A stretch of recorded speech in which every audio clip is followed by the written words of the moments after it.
उसी के आगे कंटिन्यू कर लेते हैं। तो हमने दो चीज़ें बताई।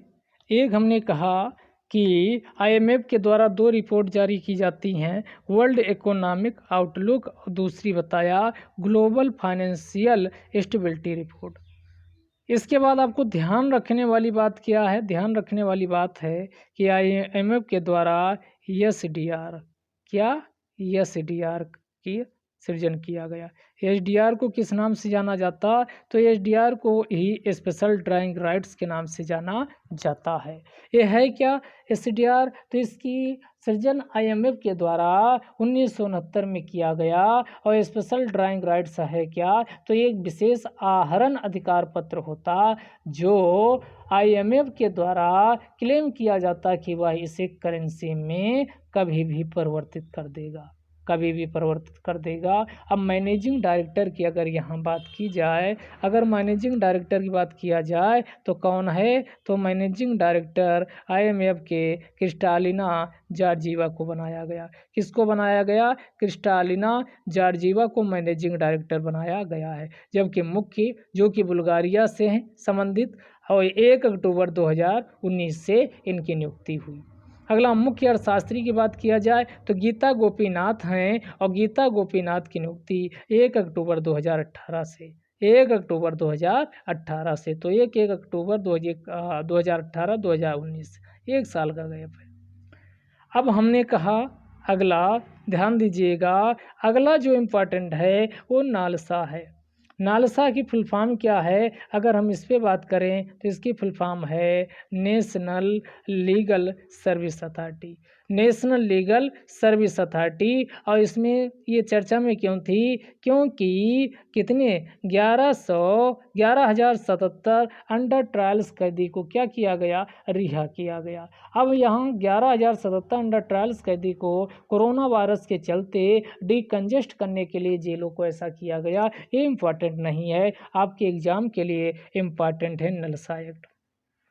तो नलसा एक्ट बनाया गया 1987 में लाया गया, और इसका उद्देश्य क्या था? इसका उद्देश्य था समाज के जो कमज़ोर वर्ग हैं, तो समाज के कमज़ोर वर्गों को निःशुल्क विधिक सहायता प्रदान करना, तथा इस आधार पर किसी को वंचित न करना कि उसकी आर्थिक स्थिति खराब है, या उसकी इकोनॉमिक कंडीशन अच्छी नहीं है, या फिर उसकी इनकैपेबिलिटी या असमर्थता है, तो इस आधार पर किसी व्यक्ति को न्याय के दरवाजे तक पहुंचने से रोक न दिया जाए। इसीलिए नलसा के अंतर्गत समाज के कमजोर वर्गों को निःशुल्क विधिक सहायता उपलब्ध कराया जाता है। अगर नलसा की बात करें तो 3 स्तर पे इसमें यानी प्राधिकरण का गठन किया जाता। तो इसमें सबसे राष्ट्रीय स्तर पे नलसा होता, स्टेट स्तर पे सालसा होता, डिस्ट्रिक्ट स्तर पे दालसा होता। तो नालसा की फुल फॉर्म क्या है?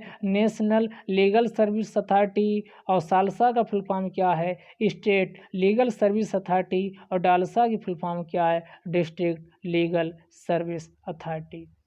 तो ये जो नालसा होता है ये केंद्र स्तर पे होता है, और इसका पैटर्न इन संरक्षक जो बनाया गया वो chief justice of India, Bharat का मुख्य न्यायाधीश होता है। कौन होता? भारत का मुख्य न्यायाधीश होता है। और सेकंड इसमें जो सीनियर मोस्ट जज होता है वो नलसा का एग्जीक्यूटिव चेयरमैन होता। अगर एग्जीक्यूटिव चेयरमैन पूछा जाए तो कौन होगा? तो एग्जीक्यूटिव चेयरमैन इसका किसे बनाया गया? सेकंड जो सुप्रीम कोर्ट का सीनियर मोस्ट जज होगा। अगर नलसा के कामों की बात करें तो नलसा ये लोक अदालत का गठन करता है। और ये लोक अदालत पूछा जाए कि गठन किस अधिनियम के अंतर्गत होता है, तो लोक अदालतों का गठन नलसा एक्ट 1987 के अंतर्गत होता है। और लोक अदालतें करती क्या हैं? जो विवाद हैं, विवादों का सेटलमेंट एमिकेबल माध्यम से या मैत्रीपूर्ण समाधान के माध्यम से किया जाता है। दूसरा इसका प्रमुख कार्य क्या है? तो बहुत सारी स्कीमों का इम्प्लीमेंटेशन भी नलसा के द्वारा किया जाता, जो कि समाज के कमजोर वर्गों के लिए निःशुल्क विधिक सहायता के लिए होती हैं। अगला क्या है? निःशुल्क विधिक सहायता चाहे वो दीवानी मामलों की हो या आपराधिक मामलों की, दोनों मामलों में निःशुल्क विधिक सहायता भी उपलब्ध कराया जाता है। अब इसमें स्टेट लीगल सर्विस अथॉरिटी जो होती है उसका उस संबंधित राज्य का, जैसे यूपी है तो यूपी राज्य का जो हाई कोर्ट होगा, हाई कोर्ट का जो मुख्य न्यायाधीश होगा उसको इसका प्रमुख बनाया जाता है।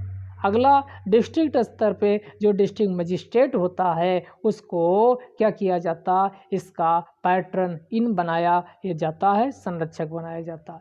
तो आपके ये अपनी पावर, ये शक्ति कहाँ से प्राप्त करता है, तो नलसा के द्वारा पावर संविधान के नीति निर्देशक तत्व डीपीएसपी के अंतर्गत एक आर्टिकल है 39A, उसमें कहा गया समाज के कमजोर वर्गों को निःशुल्क विधिक सहायता उपलब्ध कराने के लिए राज्य के द्वारा एक विशेष उपबंध किया जाएगा। तो इसी के अंतर्गत ये आपका, इसके अलावा अनुच्छेद 14 कहता है कि समानता का अधिकार, विधि के समझ समानता व विधियों का समान संरक्षण। तो विधि के समझ समानता का मतलब हुआ कि कानून के सामने सभी लोग को एक समान माना जाएगा, ना कोई कानून से ऊपर है ना कोई कानून से नीचे है। इसी प्रकार अनुच्छेद 32 में कहा गया, यानी इसमें निवारक नज़रबंदी के साथ साथ दोष सिद्धि के संबंध में संरक्षण का अधिकार दिया गया है। तो ये आपका अनुच्छेद 14 व 22 एक के साथ साथ अनुच्छेद 39 से को यानी अपने आप में समाहित करता है। यहाँ से नलसा पावर प्राप्त करता है। नलसा के द्वारा एक न्यूज लेटर भी निकाला जाता है, पूछा जा सकता है न्यायदीप इसी को कहा जाता, तो न्यायदीप इसी का है। अगला चर्चा में क्या था, इंटरनेशनल एनर्जी एजेंसी। क्या था, इंटरनेशनल एनर्जी एजेंसी। तो ये चर्चा में क्यों था, क्योंकि अभी अंतर्राष्ट्रीय स्तर पे जो क्रूड ऑयल कच्चा तेल है उसके दाम काफ़ी घट गए हैं और अभी खतरा कोरोना वायरस के चलते और मंडरा रहा है। तो इसी के संदर्भ में ये आपका इंटरनेशनल एनर्जी एजेंसी चर्चा में थी। अब बात कर लेते हैं इसकी स्थापना कब हुई थी। तो इसकी स्थापना 1974 में 1974 में OECD के फ्रेमवर्क पर की गई थी। OECD के फ्रेमवर्क पर organisation for economic cooperation and development OECD की फुल फॉर्म है। आगे OECD की भी बात करेंगे। तो 1972-73 में अंतर्राष्ट्रीय स्तर पे ऑयल क्राइसिस आती है, तेल संकट आता है। उसी तेल संकट से निपटने के लिए 1974 में इंटरनेशनल एनर्जी एजेंसी की स्थापना की जाती है, जो कि OECD फ्रेमवर्क पर होती है। यह एक ऑटोनॉमस स्वायत्त संस्था है, इंटर गवर्नमेंटल अंतर सरकारी संगठन है। ध्यान रखिएगा। उद्देश्य क्या है, तो इसका उद्देश्य है विश्वसनीय, रिलायबल, वहनी, सभी लोग खरीद सके, एफोर्डेबल, क्लीन एनर्जी, स्वच्छ ऊर्जा, यानी इससे एनवायरनमेंट को बहुत ज़्यादा नुकसान ना हो। तो इसका उद्देश्य है विश्वसनीय, वहनी तथा स्वच्छ ऊर्जा को सुनिश्चित करना। इसके फोकस क्षेत्रों की अगर हम बात करें तो 4 इसके फोकस क्षेत्र हैं। एक तो जाहिर सी बात है एनर्जी है, तो एनर्जी में ऊर्जा सुरक्षा प्रमुख मुद्दा होगा, तो एनर्जी सिक्योरिटी है। अगला आर्थिक विकास है, आर्थिक विकास का मतलब हुआ इकोनॉमिक डेवलपमेंट भी होना चाहिए। अगला पर्यावरणीय जागरूकता, इन्वायरमेंट इको फ्रेंडली होना चाहिए, तो इन्वायरमेंटल अवेयरनेस, पर्यावरणीय जागरूकता। और चौथा है विश्वव्यापी संलग्नता, एंगेजमेंट वर्ल्ड वाइड एंगेजमेंट होनी चाहिए। तो ये 4 एरिया हो गए, ऊर्जा सुरक्षा, आर्थिक विकास, पर्यावरणीय जागरूकता व विश्वव्यापी संलग्नता। अगर हम बात करें इसके द्वारा इसका हेडक्वार्टर्स की बात करें तो इसका हेडक्वार्टर्स पेरिस या फ्रांस की राजधानी पेरिस में है। वर्तमान में इसके कितने मेंबर हैं, तो 30 सदस्य हैं, 8 एसोसिएट इसके मेंबर हैं। तो इसका सदस्य बनने के लिए एक चीज़ ध्यान रखिएगा, OECD का सदस्य होना अनिवार्य। कहने का मतलब हुआ इंटरनेशनल एनर्जी एजेंसी का मेंबर आप तभी बन सकते हो जब किसका मेंबर बनो, OECD का मेंबर बनो। तो पहले OECD का मेंबर, यानी OECD ध्यान दीजिएगा, ओईसीडी का मेंबर बनने के लिए इंटरनेशनल एनर्जी एजेंसी का मेंबर बनना अनिवार्य नहीं है, लेकिन इंटरनेशनल एनर्जी एजेंसी का मेंबर बनने के लिए ओईसीडी का मेंबर होना अनिवार्य है, क्योंकि ओईसीडी के फ्रेमवर्क पर ही इंटरनेशनल एनर्जी एजेंसी का गठन किया गया है। तो अब अभी हम जान लेते हैं ओईसीडी। तो ओईसीडी की फुल फॉर्म बताए, organisation for economic cooperation and development. यह भी इंटर गवर्नमेंटल ऑर्गेनाइजेशन है और इसके जाहिर सी बात है मेंबर इंटरनेशनल एनर्जी एजेंसी से ज़्यादा होंगे, 37 हैं। कितने हैं? 37 हैं। और इसका स्थापना 1961 में की गई। और दिलचस्प बात यह है कि ओईसीडी का मुख्यालय भी फ्रांस की राजधानी पेरिस में स्थित है। ध्यान दीजिएगा, ओईसीडी जो है वो संयुक्त राष्ट्र संघ का एक पर्यवेक्षक या ऑब्जर्वर का स्थान इसको दिया गया है। अब यहाँ हम बात कर लेते हैं, इसके द्वारा कुछ रिपोर्ट भी निकाली जाती है, जैसे वर्ल्ड एनर्जी आउटलुक। पहली रिपोर्ट इसकी क्या है? World energy outlook. अगर एनर्जी लग जाए तो समझ लीजिएगा वो किसकी रिपोर्ट है? इंटरनेशनल एनर्जी एजेंसी की। इंटरनेशनल एनर्जी एजेंसी की। तो पहली रिपोर्ट वर्ल्ड एनर्जी आउटलुक और दूसरी वर्ल्ड एनर्जी स्टेटिस्टिक्स। तो दूसरी रिपोर्ट है वर्ल्ड एनर्जी स्टेटिस्टिक्स और तीसरी है world energy balances. World energy balances. तो 3 रिपोर्टें अभी बताए। वर्ल्ड एनर्जी आउटलुक पूछी जाए तब IEA इंटरनेशनल एनर्जी एजेंसी की है, दूसरी वर्ल्ड एनर्जी आउटलुक और दूसरी वर्ल्ड एनर्जी स्टेटिस्टिक्स और तीसरी वर्ल्ड एनर्जी बैलेंसेज और चौथी है energy technology perspective. Energy technology perspective. Energy ये अलग है, energy technology prospective, energy technology prospective. और चौथी के बाद 5वीं और लास्ट रिपोर्ट है global energy and CO2 status report. Global energy and CO2 status report. तो एक बार फिर से रिपीट करते हैं, world energy outlook, world energy statistics, world energy balances, energy technology prospective, global energy, यहाँ ये शब्द चेंज है, global energy and CO2 status report. तो ये आपकी क्या है? इसकी प्रमुख रिपोर्ट है। अगला, देखो अपना देश वेबिनार की सीरीज अभी आयोजित की जा रही है कोरोना वायरस के चलते। तो इस समय देखो अपना देश की सीरीज ये व्यापक स्तर पे चल रही है और ये मिनिस्ट्री ऑफ टूरिज्म पर्यटन मंत्रालय के द्वारा इसे शुरू किया गया। इसका उद्देश्य क्या है? भारत की संस्कृति व विरासत को डीपली एक गहन रूप से समझना व आम लोगों तक के बारे में इसके संबंध में जागरूकता फैलाना। तो इसका फर्स्ट वेबिनार ऑफ सीरीज, ये फर्स्ट वाला ध्यान रखिएगा, अभी सेकेंड वाला कोलकाता में भी किया गया। तो पहला ये दिल्ली में आयोजित किया गया और दिल्ली ये आपका लाइव किया गया और दिल्ली का जो टाइटल रखा गया था वो city of the cities daily personal diary. ये ध्यान रखिएगा, दिल्ली का पहला ध्यान रखिएगा, ये क्या रखा गया था? City of the cities daily personal diary. तो दिल्ली का क्या था? City of the cities daily personal diary. ये आपका पूछा जा सकता है। अगला, software technology parks of India. ये काफ़ी चर्चा में रहा है क्योंकि अभी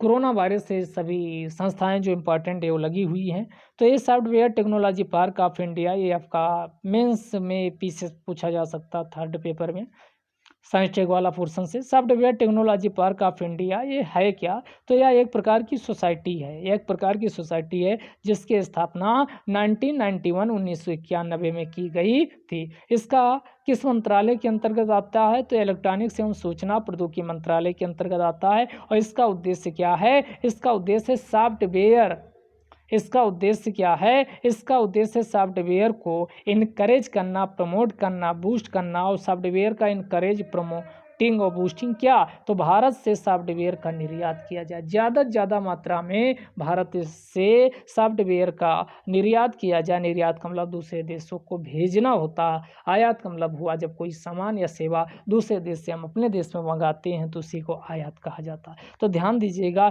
इसका उद्देश्य क्या है, इनकरेजिंग, प्रमोटिंग, बूस्टिंग, और क्या, भारत से सॉफ्टवेयर का निर्यात को इनकरेज किया जाए, प्रमोट किया जाए और बूस्ट किया जाए। अगर इसका हेडक्वार्टर्स पूछा जाए तो हेडक्वार्टर्स नई दिल्ली में है। इसके डायरेक्टर जनरल ओंकार राय हैं। अगला मनरेगा, ये काफ़ी चर्चा में इस समय काफ़ी बना हुआ है, तो क्वेश्चन पूछा जा सकता है। कुछ चीज़ें हम लोग जानते तो हैं लेकिन नज़रअंदाज कर देते हैं, तो क्योंकि टेक्निकल जो पॉइंट होते हैं वहीं से एग्जामिनर क्वेश्चन बनाता है। अगला देखिएगा, मनरेगा है क्या, तो मनरेगा का पहला एक होता क्या, 2005 में एक अधिनियम गठित किया जाता है, उसी को नरेगा एक्ट 2005 कहा जाता है, नेशनल रूरल एम्प्लॉयमेंट गारंटी अधिनियम या एक्ट 2005। और ये इंडियन लेबर लॉ होता है, भारतीय श्रम कानून के तहत इसे गठित किया जाता है नरेगा को। और इसका उद्देश्य होता है राइट टू वर्क, यानी काम पाने के अधिकार की गारंटी देना, राइट टू वर्क की गारंटी देना इसका काम होता है। और यह अधिनियम जो नरेगा एक्ट 2005 है, ये प्रभाव केम इनटू फोर्स, प्रवृत्त या प्रभाव में आ जाता, लागू हो जाता है 2 फरवरी 2006 से ये पूरी तरीके से लागू हो जाता है। लेकिन होता क्या है कि 2 अक्टूबर 2007 को इसका नाम परिवर्तित किया जाता है। तो 2 अक्टूबर 2007 को महात्मा गांधी की जयंती 2 अक्टूबर को होती, तो उसी की यादगार में इसका नाम रखा जाता MNREGA, Mahatma Gandhi national rural employment guarantee act. तो ये 2 अक्टूबर 2007 को इसका नाम परिवर्तित करके मनरेगा किया गया, इसके पहले इसका नाम नरेगा था। फिर ये शुरुआती में एक पायलट प्रोजेक्ट के स्तर पर कुछ जिलों में लागू किया जाता, लेकिन 1 अप्रैल 2008 से इसे संपूर्ण भारत में लागू कर दिया जाता है। अब इसकी हम कुछ विशेषताओं की बात कर लेते, तो इसमें प्रत्येक हाउस होल्ड को एक वित्तीय वर्ष, और जब एक वित्तीय वर्ष की बात की जाए तो उसका मतलब 1 अप्रैल से 31 मार्च का होता है। तो 1 अप्रैल से 31 मार्च के बीच में कम से कम प्रत्येक हाउस होल्ड को 100 दिन का रोजगार उपलब्ध करवाना इसका लक्ष्य या उद्देश्य है। इसमें जो भी एडल्ट मेंबर या नौजवान या युवक हैं हाउस होल्ड में, घर में, तो वो अगर स्वैच्छिक रूप से अनस्किल्ड, एक शब्द ध्यान दीजिएगा, स्किल्ड नहीं है, अनस्किल्ड है, अनस्किल्ड मैनुअल वर्क यानी शारीरिक काम करना चाहते हैं, अकुशल शारीरिक काम करना चाहते हैं, तो उन्हें 100 दिन का रोजगार उपलब्ध कराया जाएगा। और यह विश्व का सबसे बड़ा व सामाजिक सुरक्षा व पब्लिक वर्क का पायलट प्रोजेक्ट है। ध्यान रखिएगा, अगर ऐसा स्टेटमेंट दे दिया जाए तो वहाँ आपको चौंकना नहीं, यह विश्व का सबसे बड़ा सामाजिक सुरक्षा व पब्लिक वर्क का पायलट प्रोजेक्ट है। इसका उद्देश्य क्या है, टिकाऊ परिसंपत्ति का सृजन करना, creation of durable assets. Durable का मतलब जो टिकाऊ हो, ये नहीं कि आज बनाया गया वो कल खराब हो जाए, लेकिन होता रियल में नहीं है, उसकी कमियां, उन कमियों को मेंस में जानेंगे। तो इसमें रोड्स हो गया, नहर, तालाब, कुआं, तो रोड्स, नहर, तालाब, कुआं, पार्क इत्यादि को निर्मित करवाना इसका क्या है, यानी उद्देश्य है। और इसके अंतर्गत जो भी व्यक्ति को काम दिया जाएगा वो 5 किलोमीटर की रेडियस के अंतर्गत, अर्थात अपने घर के इर्द गिर्द चारों ओर 5 किलोमीटर में उसे रोजगार की उपलब्धता सुनिश्चित की गई है। अगर 15 दिन तक उसे काम पे नहीं लगाया जाता तो उसे बेरोजगारी भत्ता भी दिया जाएगा। इसका क्रियान्वयन कौन करता है, तो क्रियान्वयन ग्राम पंचायत के द्वारा इसका इम्प्लीमेंटिंग एजेंसी ग्राम पंचायत है। इसका अन्य क्या उद्देश्य है, तो पर्यावरण संरक्षण करना, और ग्रामीण महिलाएं, जो गांव की महिलाएं हैं, जब काम पे जाएंगी तो उनको आर्थिक रूप से सशक्त होंगी, तो उनका सशक्तिकरण, एम्पावरमेंट ऑफ रूरल वुमेन भी इसका करना है। और फिर गांव में लोगों को गांव के स्तर पे ही रोजगार मिल जाएगा, तो जो पलायन होता है गांव से शहर की ओर रुकेगा। अगला सामाजिक समता, यानी जब इन लोगों को पैसा मिलेगा तो इनके समाज में जो ऊंच नीच की खाई है वो कम होगी, बल्कि सामाजिक समता स्थापित होगी। अगला, पेटीएम के नए सीईओ विनीत अरोड़ा को बनाया गया, तो ये चर्चा में था। तो हमारे लिए आपका कम इम्पॉर्टेंट विनीत अरोड़ा हैं, उससे ज़्यादा इम्पॉर्टेंट पेटीएम के बारे में जाने क्या है। तो पेटीएम क्या है, Indian e commerce payment system है, ध्यान रखिएगा, इससे हम पेमेंट कर सकते हैं ऑनलाइन मोड में। तो Indian e commerce payment system है, जिसकी स्थापना 2010 में की गई थी और इसका मुख्यालय नोएडा में है। और इसकी स्थापना किसके द्वारा की गई थी? विजय शेखर शर्मा के द्वारा की गई थी। तो विजय शेखर शर्मा के द्वारा इसकी स्थापना की गई थी। अगला है विश्व हीमोफीलिया दिवस। 17 अप्रैल को ये मनाया गया और ये मनाया किसके द्वारा जाता है? तो ये आपका world federation of haemophilia, world federation of haemophilia. World federation of haemophilia की बात करें तो 1963 में इसकी स्थापना की गई थी और इसकी ये वर्ल्ड फेडरेशन ऑफ हीमोफीलिया के द्वारा ही 1989 से प्रत्येक वर्ष 17 अप्रैल को विश्व हीमोफीलिया दिवस के रूप में मनाया जाता है। क्यों 17 अप्रैल ही क्यों चूज किया गया? क्योंकि 17 अप्रैल को ही जो वर्ल्ड फेडरेशन ऑफ हीमोफीलिया के संस्थापक हैं फ्रैंक एस्कानावेल का बर्थडे था। तो इसी की यादगार में 17 अप्रैल को विश्व हीमोफीलिया दिवस मनाया जाता है। अगर वर्ल्ड फेडरेशन ऑफ हीमोफीलिया की बात करें तो यह इंटरनेशनल एनजीओ है, अंतर्राष्ट्रीय गैर सरकारी संगठन है। इसका हेडक्वार्टर्स कहाँ है? तो मॉन्ट्रियल या क्यूबेक कनाडा में है और इसके सदस्य कितने हैं? 127 देश इसमें शामिल है। 2020 की बात करें तो इसका विषय जो रखा गया वो विषय क्या था? उसका विषय गेट प्लस इन्वॉल्व्ड था। कौन विषय था? गेट प्लस इन्वॉल्व्ड था। और अब अगर हीमोफीलिया की बात करें तो यह इनहेरिटेड जेनेटिक डिसऑर्डर है। इनहेरिटेड का मतलब हुआ जनरेशन बाय जनरेशन होता है और ये आनुवंशिक विकृति है, डिसऑर्डर है, जिसके अंतर्गत होता क्या है? जिस व्यक्ति में बीमारी हो जाती उसका क्लटिंग ऑफ ब्लड, रक्त का थक्का बनने में समस्या उत्पन्न होती है, जिससे एक बार अगर कट गया तो व्यक्ति आपका या कुछ चोट लग गई, इंजरी हो गई तो उसमें रक्त बहता ही रहता है, नहीं रुकता, जिससे व्यक्ति की यानी मृत्यु तक हो सकती है। तो ये आपका आज का डिस्कशन था। Thank you very much.